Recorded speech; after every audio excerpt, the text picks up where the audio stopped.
বউয়ের অবহেলার তৃতীয় পর্বে কি হতে যাচ্ছে দেখতে চোখ রাখুন। আমার বউ রুমে গিয়ে কান্না শুরু করে দিয়েছে। মায়াবী কান্না করতে করতে একসময় ঘুমিয়ে যায়। চোখের পানি শুকিয়ে ওর মুখে লেগে আছে। খুব মায়াবী লাগছে ওকে। হঠাৎ ওর মোবাইলে কল আসে। মোবাইলটা হাতে নিয়ে দেখি নাহিদ এত রাত্রেও মায়াবীকে ফোন দিয়ে যাচ্ছে। তাই রাগে নাহিদের নাম্বার ব্লক মেরে দিলাম। আমি সকালে ঘুমিয়ে আছি, তখন মায়াবী এসে আমাকে ডাকে, এই ওঠো, অনেক সকাল হয়ে গেছে। ওই তোমার প্রবলেম কি? হ্যাঁ, বিরক্ত করছো কেন? অফিসে যাবে না? না, যাব না। সকাল সকালই পাপি চেহারা দেখলাম, জানি না সারাদিন ভালো কাটবে কিনা। কি বললে? আমার চেহারা পাপি? একবার বলেছি শোনোনি? আমার সাথে তুমি এমন করছো কেন? কি করেছি আমি? তুই কিছু করিসনি। সব ভুল আমার। তোকে বিশ্বাস করে ভালোবেসে আমি ভুল করেছি। তোর মতো নিচু মনের মেয়েদের ঘৃণাই প্রাপ্য সবার কাছ থেকে। আমাকে তুমি ভালোবেসে বিশ্বাস করে ভুল করেছো। এই তুই এখান থেকে যা তো, তোকে আমার আর সহ্য হয় না। প্লিজ এভাবে বলো না, খুব কষ্ট হয় আমার। দূর। বলেই বিছানা থেকে উঠে রুম থেকে বের হয়ে আসি। বারান্দায় এসে দাঁড়ালাম। আমি কিছুতেই মায়াবীর ছবি দেওয়ার ব্যাপারটি মেনে নিতে পারছি না। ওর দিকে তাকালেই আমার মাথায় রাগ উঠে যায়। ঘরের বউ হয়ে পরপুরুষকে নষ্টা ছবি দেয়, বাজে কথা বলা, এগুলো আমি মেনে নিতে পারছি না। আমার দম বন্ধ হয়ে আসছে। ওর সাথে আমার একটুও থাকতে ইচ্ছা করছে না। তখন আবার মায়াবী এসে বলতে লাগলো,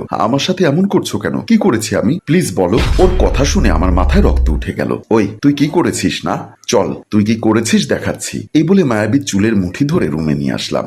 আহ লাগছে, ছাড়ো প্লিজ। দেখ তুই কি করেছিস। ওর ফোনটা খাটের উপর থেকে নিয়ে নাহিদকে দেওয়া সেই ছবি আর কথাগুলো দেখলাম। কিরে কথা বল, কেন এমন করলি বল? কিসের অভাবে রেখেছিলাম তোকে যার জন্য এমন করলি? মায়াবী শুধু মাথা নিচু করে কান্না করছে। তোকে কোনো কিছুর অভাবে থাকতে দেইনি। জীবনের থেকে বেশি ভালোবেসেছি, বিশ্বাস করেছি, স্বাধীনতা দিয়েছি। আর তুই এই প্রতিদান দিবি? আমার ঘৃণা হচ্ছে তোর মতো মেয়েকে ভালোবেসেছি বলে। মায়াবী ওর ভুল বুঝতে পেরে শুধু কান্না করছে। না, আমি তোর মতো নষ্টা মেয়ের সাথে থাকতে পারবো না। আমি তোর হাত থেকে মুক্তি চাই। না প্লিজ আমাকে মাফ করে দাও। আমি আর কখনো এমন ভুল করব না। না, আমার কারো লাগবে না। বিলাসীর সাথে আমার কিছুই নেই। ওর সাথে নাটক করেছি তোকে শিক্ষা দেওয়ার জন্য। প্লিজ এভাবে বলো না। তোমাকে ছাড়া আমি থাকতে পারবো না। আমি আর কিছু না বলে বাসা থেকে বের হয়ে আসলাম। কয়েকদিন পরে দেখি এখন মায়াবী ঠিক হয়ে গেছে। এখন আর নেট চালায় না, কারোর সাথে কথা বলে না, নামাজ পড়ে। কিন্তু তারপরও আমি ওকে মেনে নিতে পারছি না, আবার ছাড়তেও পারছি না। আমি ভাবছিলাম মায়াবী ঠিক হয়ে গেছে, কিন্তু আমি ভুল ভাবছিলাম। বৃহস্পতিবার নাহিদ আর মায়াবীর হোটেলে দেখা করার কথা ছিল, কিন্তু বুধবার সকাল 10টায় আমি বাসা থেকে বের হয়ে বাহিরে যাই এবং 11টার সময় বাসার দরজার সামনে এসে দরজার সাথে সাথে ঘরের ভেতর থেকে কিছু কথা বলার শব্দ পেলাম। ভালো মতো শুনে দেখি, আমাকে ছেড়ে দাও প্লিজ, তোমাকে ছাড়ার জন্য এখানে আসিনি। আমি দরজা ঠাস করে খুলে দেখি সোফার উপর মায়াবী আর নাহিদ নামের ছেলেটি মায়াবীর সাথে নোংরামি করার চেষ্টা করছে। এটি দেখে আমার মাথায় রক্ত উঠে গেছে। আমি দৌড়ে যাই সেদিকে। কাছে গিয়ে নাহিদকে এক লাথি দিয়ে মায়াবীর কাছ থেকে দূরে সরিয়ে দিলাম। তারপর আবল তাবল কিল ঘুষি মারতে লাগলাম। মারতে মারতে একসময় টেবিলে রাখা ফুলদানি দিয়ে ওর মাথায় মেরে ওর মাথা ফাটিয়ে ফেললাম। সত্যি বলতে আমার মাথায় খুন চেপে গেছে, তাই এত মারলাম। ছেলেটি মাথা চাপ দিয়ে ধরে, বাঁচতে চাইলে এখান থেকে চলে যা। সে ভয়ে তড়িঘড়ি করে চলে গেল। ছি ছি, আমি কার সাথে থাকি যাকে বাহিরের লোক এসে ধর্ষণ করতে চায়। খুব খুব রাগ হচ্ছে মায়াবীর উপর। মায়াবী দেখি সোফার পাশে মাথা নিচু করে দাঁড়িয়ে আছে। ওকে দেখেও আমার মাথায় রক্ত উঠে যাচ্ছে। আমি ওর সামনে গেলাম। সামনে গিয়ে দাঁড়াতেই ও আমার দিকে তাকালো। বিশ্বাস করো, আমি ওকে এখানে ডাকিনি। ও জোর করে আমার সাথে নোংরামি করতে চাচ্ছিল। ঠাস করে এমন ভাবে থাপ্পড় দিলাম, ও থাপ্পড়ের ভার না ঠেকাতে পেরে সোফার উপর পড়ে গেল। ছি ছি, আজ বাহিরের ছেলে তোকে নিয়ে খেলতে চায়, আমার বউকে ধর্ষণ করতে চায়। তোকে এখন বউ বলতেও আমার ঘৃণা হয়। দয়া করে বিশ্বাস করো, আমি ওকে এখানে ডাকিনি, ও নিজে থেকে এসেছে।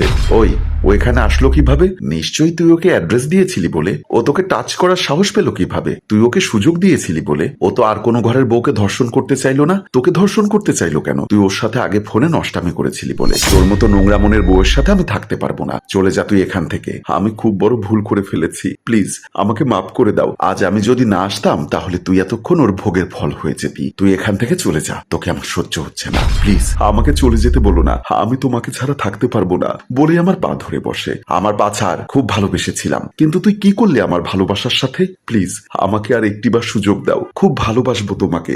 দয়া করে তুই এখান থেকে চলে যা। তোকে দেখতে ইচ্ছা করছে না। আর একটিবার সুযোগ দাও প্লিজ। তোকে আমার ভালোবাসার দিব্যি। আর কখনো আমার সামনে আসবি না। আসলে আমার মরা মুখ দেখবি না। এ কথা বলো না প্লিজ। তাহলে চলে যা আমার সামনে থেকে। চলে যাচ্ছি, তবু এ কথা বলো না। আর কখনো তোমার সামনে আসবো না। আমি ভুল করেছি, খুব বড় ভুল করেছি, যার জন্য তোমার ভালোবাসা থেকে দূরে চলে যেতে হচ্ছে। কিন্তু বিশ্বাস করো, ওকে আমি ডাকিনি। ও আমার কাছে এসে জোর করার চেষ্টা করছিল। কিন্তু আমি তোমাকেই ভালোবাসি। নিজের খেয়াল রেখো।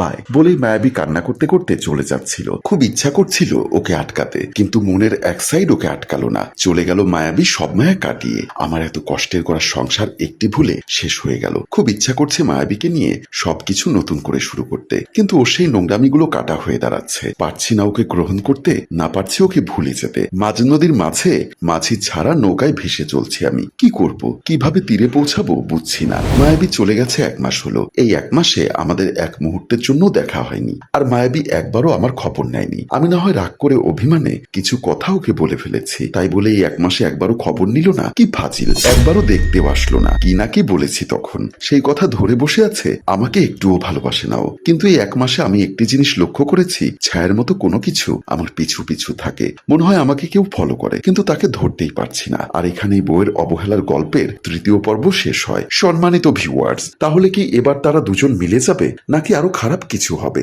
সবটা জানতে কমেন্ট করুন 4র্থ পর্বের জন্য। গল্পটির ভাবনা ও পরিচালনায় হাসিম রাজু, চিত্রগ্রহণ রানা বৈরাগী ও প্রযোজনায় মঞ্জুর মোর্শেদ মিউজিক প্লাস। গল্পটি ভালো লাগলে লাইক, কমেন্ট ও শেয়ার করে দিন। ধন্যবাদ।